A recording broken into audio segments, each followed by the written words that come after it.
రే job వచ్చింది, కొత్త watch కొనుక్కున్నా ఓకే, నీకు ఎన్నిసార్లు చెప్పాను ఇన్సూరెన్స్ కొనుక్కోమని, నా మాట ఎప్పుడైనా వింటావా? నా దగ్గర డెబిట్ కార్డు ఉంది, దానికి ఇన్సూరెన్స్ బెనిఫిట్స్ ఉన్నాయి. ఇంకా చెప్పు, డెబిట్ కార్డు నీకు ఇన్సూరెన్స్ ఇస్తుంది, నువ్వు నాకు బీపీ ఇస్తావని. అరే నేను సీరియస్గా చెప్తున్నాను, వినండి, అండ్ మీరు కూడా వినండి.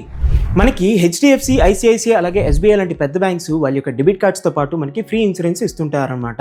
ఈ ఇన్సూరెన్స్ ఎలా ఉంటుందంటే నార్మల్గా మనకి పర్సనల్ యాక్సిడెంట్ ఇన్సూరెన్స్ అవ్వచ్చు, లేదంటే ఎయిర్ యాక్సిడెంట్ ఇన్సూరెన్స్ అవ్వచ్చు, లేదంటే కార్డ్ ఫ్రాడ్ ఉంటుంది కదా, ఆ ప్రొటెక్షన్ ఇన్సూరెన్స్గా ఉండొచ్చు. ఫర్ ఇన్స్టెన్స్ చూసుకుంటే మనకి డిబిఎస్ బ్యాంక్ వాళ్ళ యొక్క కార్డుకి 1 crore ఎయిర్ ఇన్సూరెన్స్ అయితే కవర్ చేస్తుంది. బట్ ఒకటి గుర్తుపెట్టుకోండి, ఈ ఇన్సూరెన్సెస్ మీకు అప్లికేబుల్ అవ్వాలంటే మీరు కార్డ్ని అయితే యూస్ చేస్తూ ఉండాలి. ఫర్ ఎగ్జాంపుల్ ఎస్బీఐ బ్యాంక్లో 20 lakhs యాక్సిడెంట్ ఇన్సూరెన్స్ క్లెయిమ్ చేసుకోవాలంటే ఆ కార్డ్ని అట్లీస్ట్ 90 days బిఫోర్ వరకు యూస్ చేస్తూ ఉండాలి. అలాగే మీరు ఇన్సూరెన్స్ గురించి లేదంటే దాని యొక్క ఎలిజిబిలిటీ గురించి తెలుసుకోవాలనుకుంటే మీరు బ్యాంక్ని అయితే విజిట్ చేయొచ్చు, లేదంటే వెబ్సైట్ని కూడా మీరు విజిట్ చేయొచ్చు.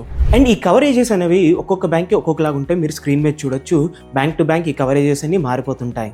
యూజువల్లీ ఈ ఇన్సూరెన్స్ పాలసీ నెంబర్ లాంటివి ఏమీ ఉండవు. సో ఈ ఇన్సూరెన్స్ మీరు క్లెయిమ్ చేసుకోవాలంటే మీరు బ్యాంక్ యొక్క బ్రాంచ్ని అయితే విజిట్ చేయాల్సి ఉంటుంది. అండ్ నెక్స్ట్ టైం ఎవరైనా మీకు ఇన్సూరెన్స్ అమ్మాలనుకుంటే మీరు మీ డెబిట్ కార్డ్ని ఫ్లాష్ చేయొచ్చు.